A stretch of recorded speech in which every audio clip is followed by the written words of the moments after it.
Welcome back to It Resolves, where we play a new deck every single day. Today's deck is Azorius Tempo. Welcome back to the channel, my friends. Here at It Resolves, we love to play new decks every day, have some fun, and hopefully learn something along the way. If those are things you are interested in, please feel free to go ahead and subscribe to the channel. We would, of course, appreciate it, and if you don't enjoy the content, it's okay. You can unsubscribe at any time, but let's talk about today's deck. It's a simple one, guys. It's Azorius Tempo, featuring no Brothers War cards. If I believe that's an okay blanket statement to make. Oh goodness, I should have double checked this. I think that's an okay blanket statement to make. I did take this from MTG Melee. It was played in a recent tournament. I will link it down below, so if you guys want to check that out. Keeping in mind, of course, that this is a traditional standard tournament, which does mean you get a full sideboard with it as well. But I wanted to see how it would do on the best of one ladder, because I do think Azorius Tempo is very, very solid right now for a lot of reasons. Mostly evasion, right? We've got a lot of really solid evasive creatures. So I actually will start down here. We got Storm Chaser Drake with flying, that whenever you target it with the spell, you draw a card. This is going to help us refill the hand and power this guy up so we can hopefully get him for a little extra damage. We do have Ledger Shredder as well. This gets to connive every time a player casts their second spell on any turn. That does include the opponent, not just us, so there is some added benefit to this. And again, flying. Fairy Vandal, flash and flying, and whenever you draw your second card every turn, you put a 1/1 counter on this. Now this is fantastic in tandem with things like Storm Chaser Drake, or even the Ledger Shredder, or Illuminator Virtuoso, because Connive also draws you a card. Keep that in mind. Illuminator Virtuoso, a card we've seen for a while, 1/1 for 2 with double strike, but whenever it becomes the target of a spell you control, instead of drawing a card in that case, you connive. So it's going to hopefully build itself up over the course of the game. Now, you may be asking yourself, how are we going to protect these cards? We've got plenty of options there. We've got Shore Up, we've got Slip Out the Back, we've got a single Spell Pierce. We do have a single Essence Capture as well. We've got Security Bypass and Combat Research, just all kinds of random stuff. Homestead Courage is going to be throwing counters on stuff, as well as giving Vigilance. We do get to flash that back, and it's a great target to discard for Connive because of that discard, or that flashback ability. We also have Revelation of Power. Target creature gets +2/+2 until the end of the turn. If it has a counter on it, it also gains flying and lifelink until the end of the turn. Target number 1 for this is the Virtuoso. If we can give this flying and lifelink, we are really doing some work thinking about that double strike and getting it evasive. So very powerful cards. Again, this is a really fun little deck. It's a great one also to start with if you are looking for more of a budget build, because you don't have to invest a ton of rare cards or anything like that. You can certainly simplify the mana base, although I would suggest having a good solid mix of dual lands in there just smooths things out. But if you happen to be looking for a budget build, Tempo is always a good starting point. You could even replace some of these Ledger Shredders and more rare cards if you needed to with something else. So that being said, guys, we are going to jump right into the gameplay, hopefully get some wins, and again, hopefully have some fun and learn something along the way. Let's see how we do. All right, guys, and here we are for game number 1, already demonstrating, unfortunately, the issue with this deck, which is lands. We are going to go ahead and mulligan down. Thankfully, because we really only need one good solid threat and then a way of protecting it, we generally have outs in terms of mulliganing, so we can generally mulligan pretty aggressively because all of our deck is so cheap. We would like to get an extra land out just to be able to protect things, but it looks like the opponent is on the Soldiers deck, which is going to make this a bit interesting. I'm curious to see how this goes. I think I go Storm Chaser Drake because of that combat research. I think I want to make sure that we are drawing as many cards as possible, refilling that hand, and getting ourselves into a position where we can start to take over. This deck is very aggressive. They are going to be pushing through as much damage as they can. So our goal is to get to a point where we don't have as much to worry about there. Okay, let's throw this down. I think we'll go here first. Let's go ahead and get the draw, see what we get. Okay. And we will go ahead and attack in first. So again, just drawing an extra card, there's always something beneficial to that. That's not a bad draw. So the question becomes, what do we do? I actually think we do just pass and potentially hit that essence capture. The reason being, turn 3 for these soldier decks is generally a pretty good turn. They usually have a lot of stuff going on. Looks like they might not this time. And so, okay, there we go. Not the best option, but it does help a little bit. So we will go ahead and auto pay here. We get to draw a card again. And power up our little Storm Chaser Drake here. Curious to see if they have a removal spell. I wouldn't be too surprised. The reason I'm countering that is because I don't know if they have anything else, right? So we do want to make sure that we've got as much damage going through as we can. Let's go ahead and attack in. Again, just gonna gain us a little bit more. That's fine. Let's play you. And I think we might. We could have, I guess, Homestead Courage on this. That might have been a better option. But I think what we'll do is actually go here. This is a bit of a defensive play, funny enough. We do take a point of damage here, but importantly, we get to leave up the Shore Up, which we can use to surprise with that Storm Chaser Drake if we so choose. I actually think that's the card I discard. Just giving this double strike and then throwing that extra counter on there, or just having double strike on this, it's so good. And now we do have that Shore Up that if we need to, we can just, you know, kind of free block something here. We'll see what they do. They may not even attack, honestly. They are going to attack. Okay. Whoops, definitely meant to Shore Up first, but that's fine. Get a free block, essentially. They're going to deal 2 here, which is fine, but not the end of the world. Kind of curious as to why they attacked, actually. Cool. They didn't play anything, so, oh. Surprising. I actually thought they had Wandering Emperor, which is fine. We had the Shore Up, so like we had a solution. Totally thought that's what we were up against, but hey, perfectly fine. We got a win. We didn't play perfectly, but we got there. Let's jump into game 2, guys.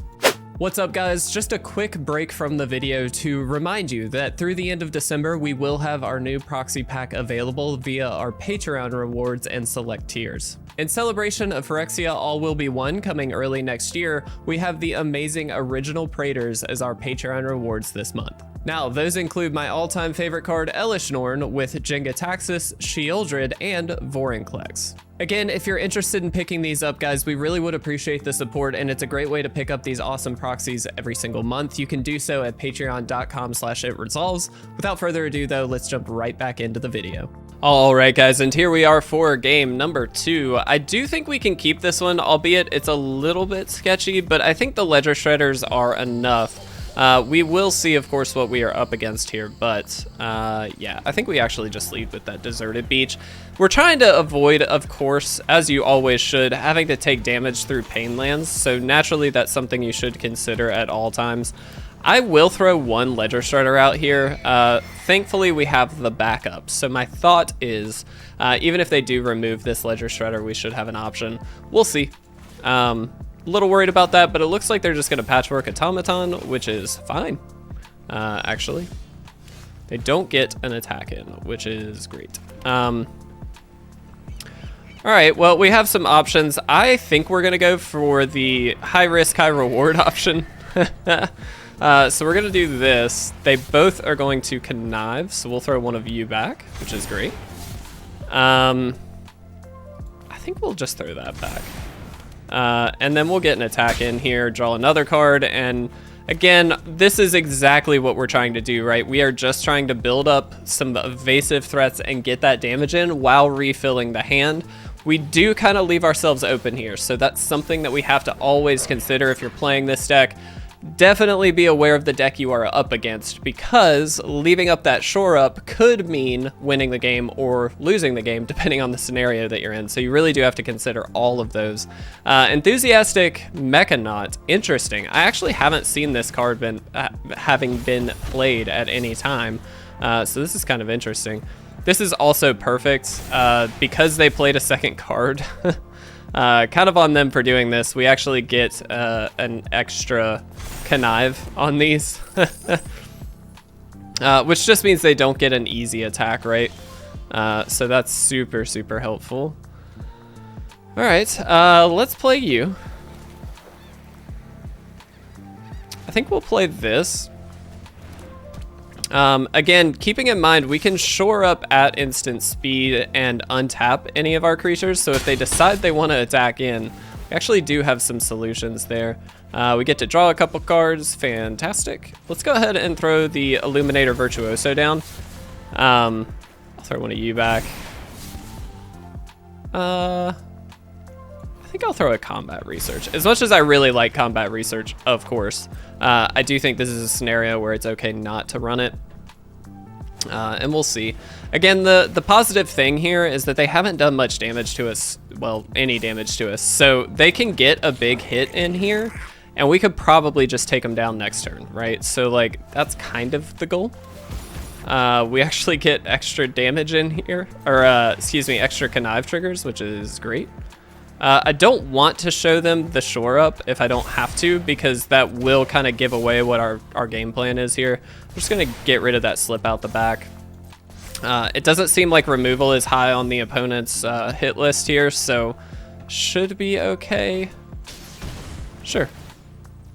That's all fine. So they do have some big boys over here, but we actually do have a solution. Again, with that shore up, we can kind of solve that problem, though they are kind of going ham here. Hopefully they don't just straight kill us. These automatons are definitely scary. We do have to consider those, but we do have a lot of protection next turn and things like that, so we'll see. Curious if they attack, actually. That could be interesting. I hope not, right? I think that's the right thing. I think I don't want them to attack, obviously, I guess. We've got evasion and things like that, so it's not really a problem. Okay.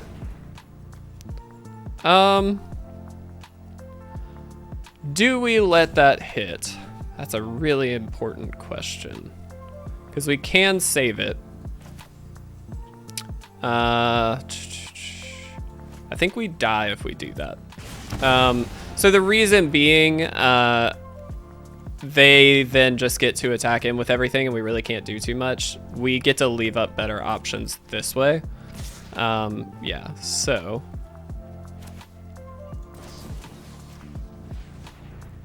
I'm wondering if we just take out this guy or if we block the 7 damage.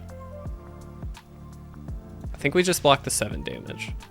Not 100% on that, but I think we just don't want to die, right? So that helps us significantly not die. I really hate that these are sorcery speed. That's really annoying. But I mean, I think we just kind of go for it.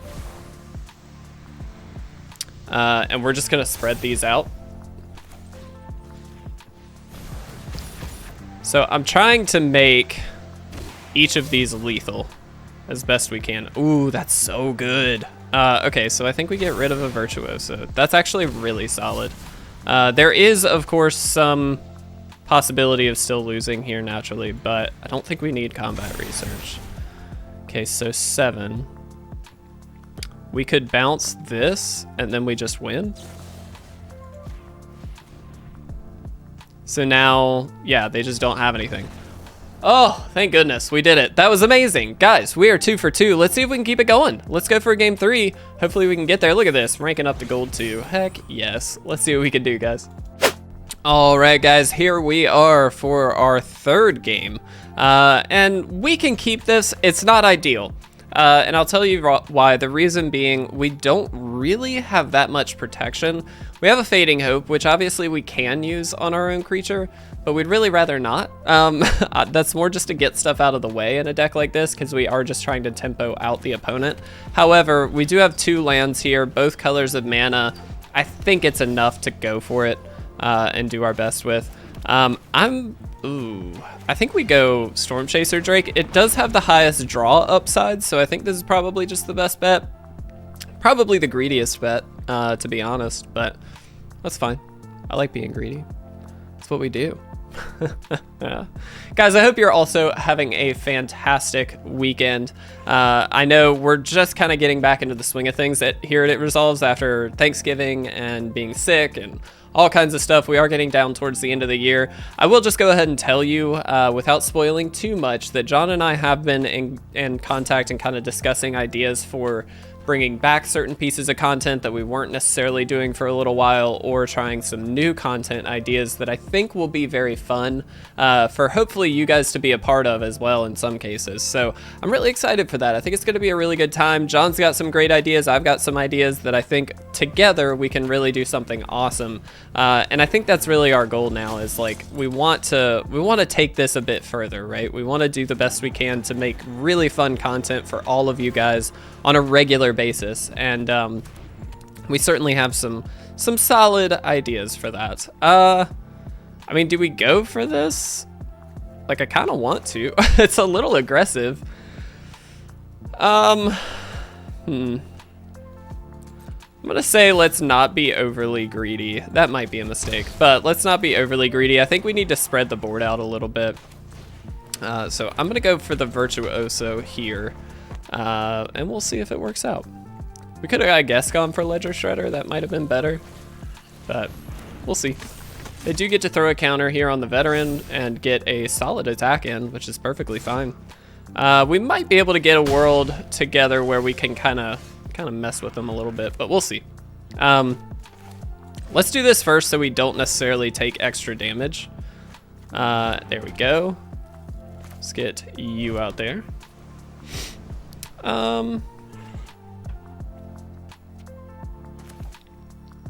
Let's play Ledger Shredder.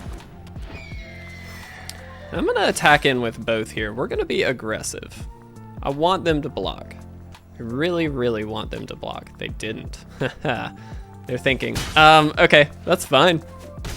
So we don't actually have to do anything here. We can just leave up both Fading Hope, or Fading Hope or the Shore Up, and kind of make a call after we see what they are up to, but I think that'll work out okay.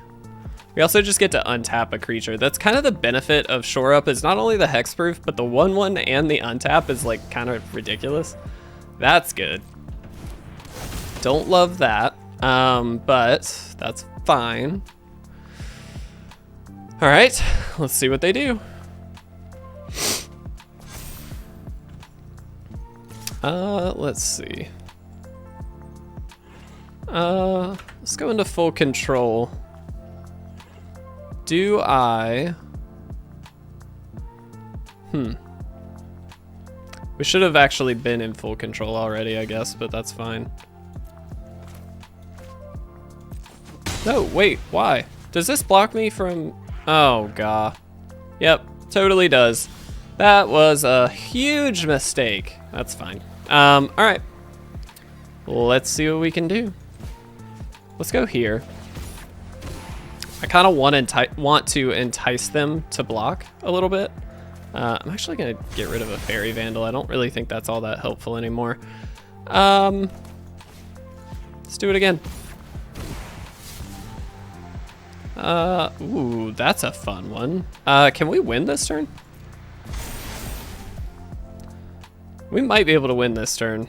Yeah, I think we probably can. Maybe. We'll see.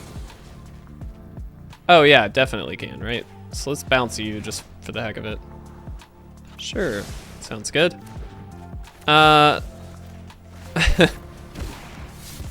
Yeah, we really didn't even have to bounce the thing, but now we just win. That was really fun. Okay, cool. We'll do one more, guys. We're 3 for 3. Let's see if we can go for 4. That was amazing. Yeah, this is a good deck.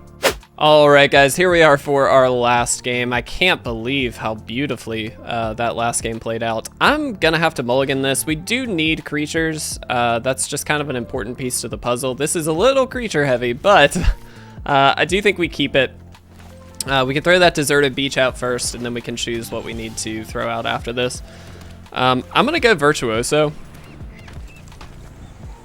Excuse me, I had to burp there. Not sure if this is the good play. I'm assuming they're gonna have removal. It looks like mono black, so it's not gonna be super fun, you know? But there's not a ton we can do. Do we anticipate I think we just pass and leave up Fading Hope. And hope that they waste a removal spell, right? Okay, they didn't. Very cool. Yeah, it's fine. Let's Ledger Shredder. Let's go here. Let's go here. I think we discard Fading Hope. I don't think Fading Hope is all that exciting here. Ugh, I don't want to get rid of Spell Pierce, actually. Spell Pierce is really, really good against this deck in particular. You got to think if they have like an Invoke Despair or something big and we just get to Spell Pierce it, or just like a removal spell and we just get to Spell Pierce it, like there's a lot we can do with that. I really hate to discard a Combat Research. That feels terrible. We could have drawn a lot of cards there, or maybe forced to block. I don't know, but still think maybe that was the best move. Now I'm not so sure. We'll go here. I think Slip Out the Back might be a better option. At the very least, the Connive still really helps us out just from like a... Really? Why? Okay. That doesn't seem super worth it, but that's cool. We just get to kill that? All right. Not really sure what that was about, but I think it was fine. I'm gonna attack with both, and we'll see how they block, if at all.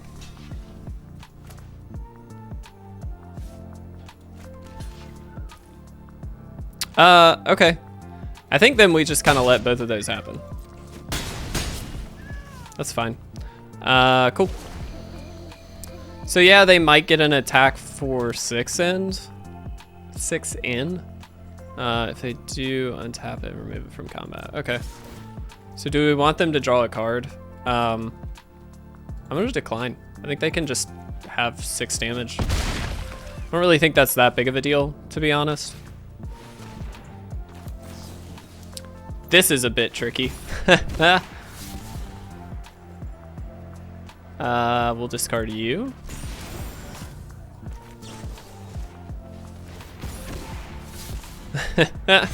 So the reason I'm doing this is because now we just have lethal and they're tapped out.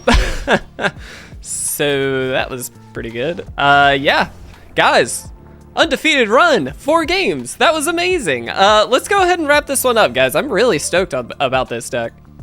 All right, guys, Azorius Tempo with no new cards from the Brothers War, getting 4 straight wins on the standard best of 1 ladder. That's pretty amazing, especially when you consider a couple things. A, of course, there are no Brothers War cards. I think that's an important piece to note. There were a lot of pieces in the Brothers War that you could potentially run in this deck. I don't know the name of them offhand, but I'm sure there were plenty. Unfortunately, we didn't have them in the deck, and so that could have been a hindrance. Fortunately, it was not. Additionally, this is a traditionally standard built deck. It is not for the best of 1 ladder. However, it was still taking decks down like it was nothing, and not just any decks. We beat Mono Black, we beat Soldiers twice, and then I believe there was like a Gruul deck in there.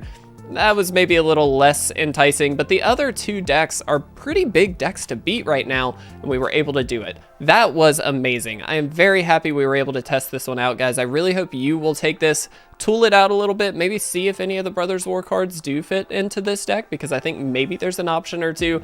Regardless, it's a beautiful one, guys. I really do encourage you to try this. It's a cheap budget build that does a lot of really cool stuff, and it's fun. It's really, really fun.